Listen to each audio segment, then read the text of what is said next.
Hi guys, we are back with the Blueprism, and today we are going to see the basic functionality of Blueprism and what all functions are available in Blueprism. Now, once you install Blueprism and once you double click on the Blueprism, it will ask for the username and password. The username is default for everyone, that's admin, and the password which we created yesterday and the previous class. Click on sign in. Once you click on sign in, you can see 6 individual tabs.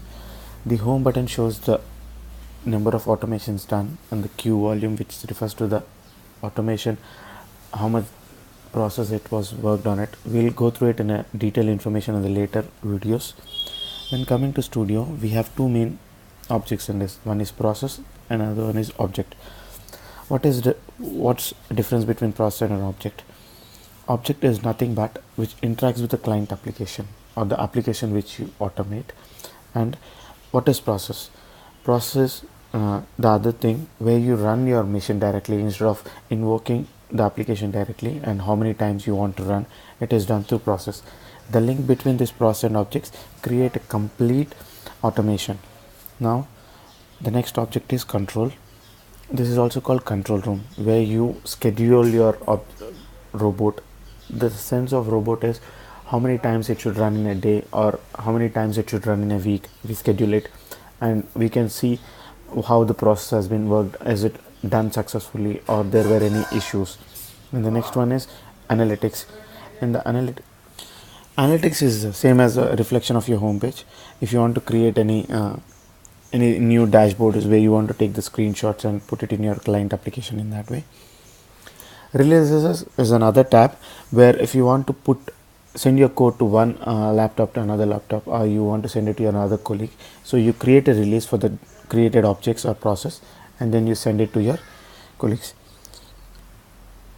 And system is the last one, where you get your system configuration and everything defined in this one.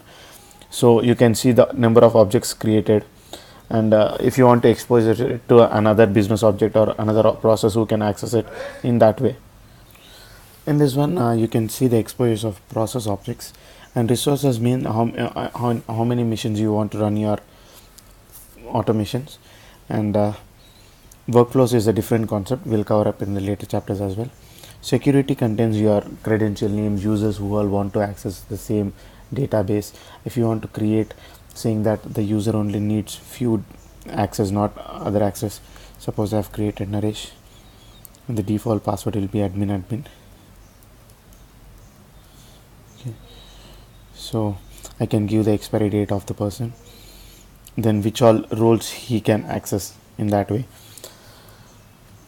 Now next is the audit log, how many times the robo has been run and how many times the issues have been come in this.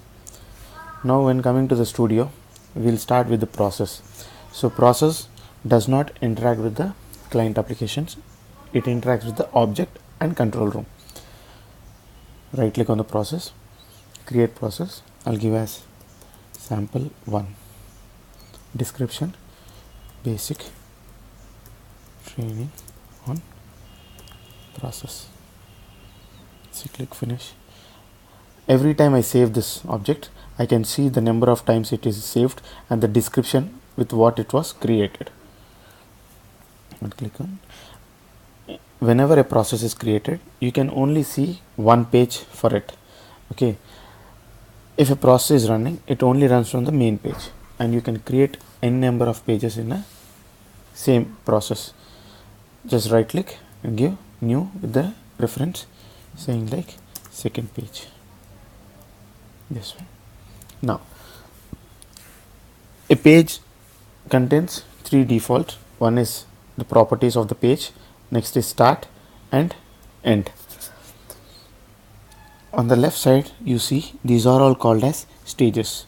The pointer to select and move the based, the link to perform the flow chart. Blueprism mainly works on the flowchart process, how to connect one object to the other stage. Now in this basic class we'll start from the data types. For data types, you need a data item to be created. Let's suppose I'll give us number. In Blueprism, we have around 10 data types, that is date, datetime, flag, number, password, text, time, time span, image and binary. In these formats you can create a data item. For right now I'll be creating with a number and I'll be giving it as an initial value as 10. We'll discuss about this exposure a bit later. Click OK. Now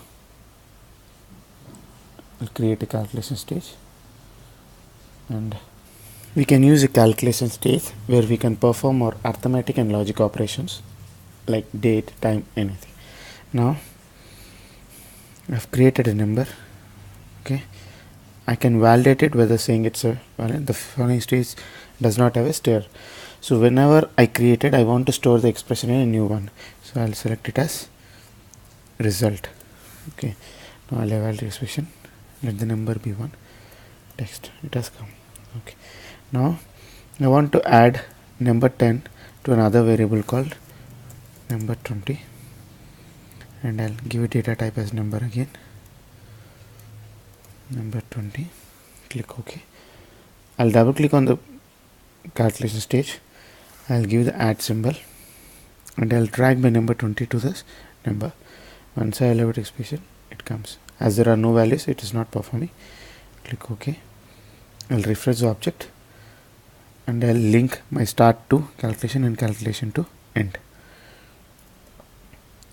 So once I've created, I'll refresh and I'll check whether there is any error. There is no stage created. So we have created the result. To store it, I'll click here. Automatically it creates a number. So whenever I create, I should check, I should have minimal zeros here. There should be no error.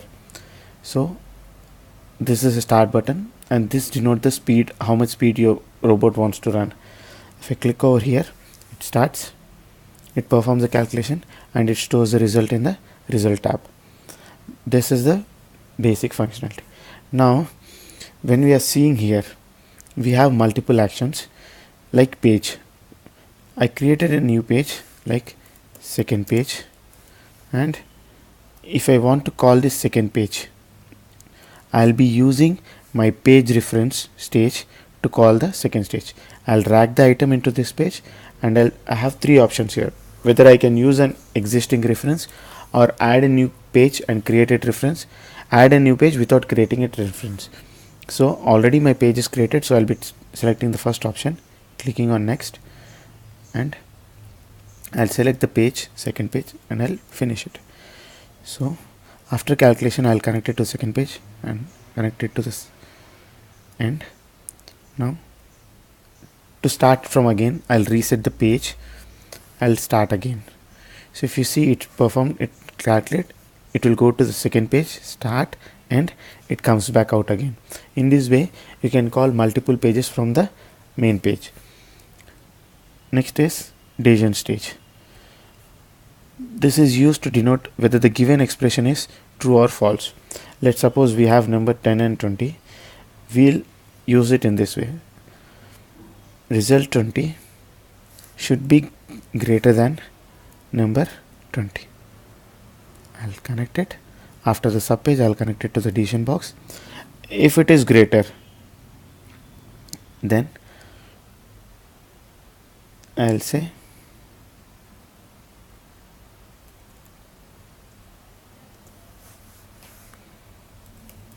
number 20 is less than result. I'll use a flag for this as true.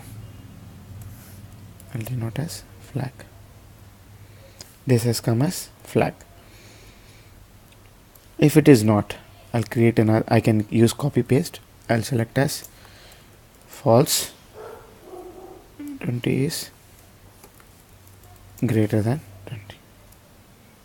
Now if it is true, yes. If filter result is 30 greater than true, yes, then it will go here. Otherwise, no. To connect this number 20 and end, we have an item called anchor, which helps us to connect multiple stages. Now I'll refresh. I'll start again. It goes results it performs the station, it will check no, it will select true, it will come out. Okay, result is greater than action. That is a basic class for today. In the next video I'll show you how to use collections, loops and exceptions. Thank you.